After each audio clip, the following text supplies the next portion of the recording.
Hello everyone, Frowny Mirror here. People ask me all the time, Frowny Mirror, how do you get so good? It's like you're a literal gaming god. And I explain to them, that's ridiculous. I surpassed God level a long time ago. Hopefully, in this video, I will be able to teach you some tips and tricks that will improve your gameplay. Combat in Absolver revolves around 3 phases. Those phases are Rushdown, Defense, and Heavy Pressure. Before you're able to do any of these phases, you're going to need to learn how to gold link. Gold linking cuts the frames down for your next attack, thereby allowing you to attack faster. It's done by hitting the attack buttons when you flash yellow. Timing for this move is just after contact with the opponent. You can see a representation as a little notch on the stamina gauge when you should press the button.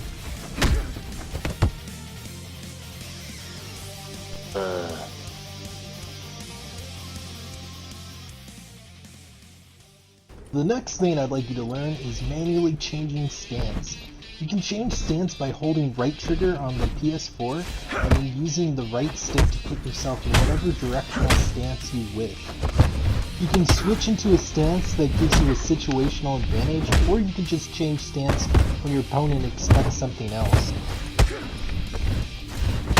You can also switch stance to retreat quicker.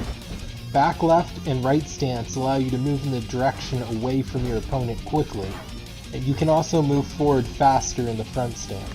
We can now talk about the 3 phases I mentioned earlier. Rushdown is simply gold linking a fast combo that is difficult to dodge.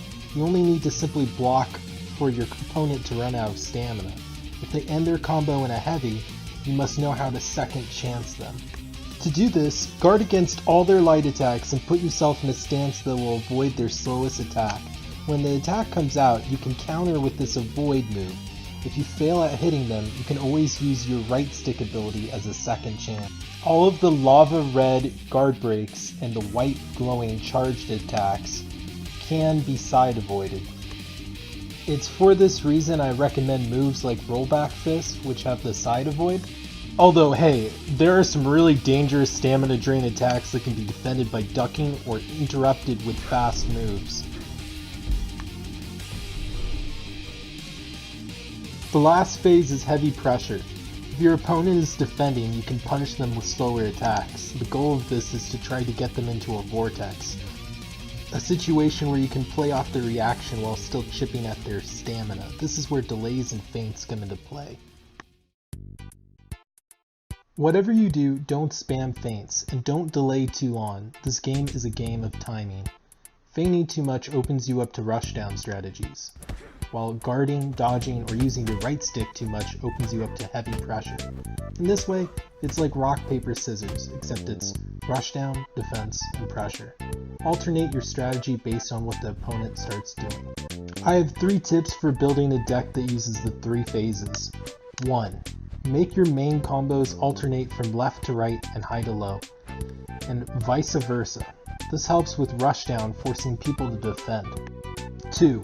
If you have an attack that moves you away from an opponent, or an attack that moves the opponent away from you, follow up with an attack that brings you close again. 3. Make your next sequence attack do something different than your next alternative attack.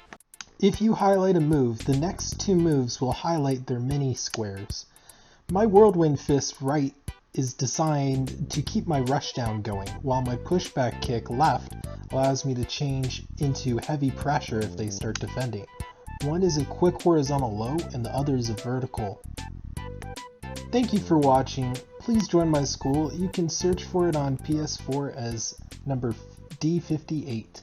Congratulations! You have learned Frown Quan Do.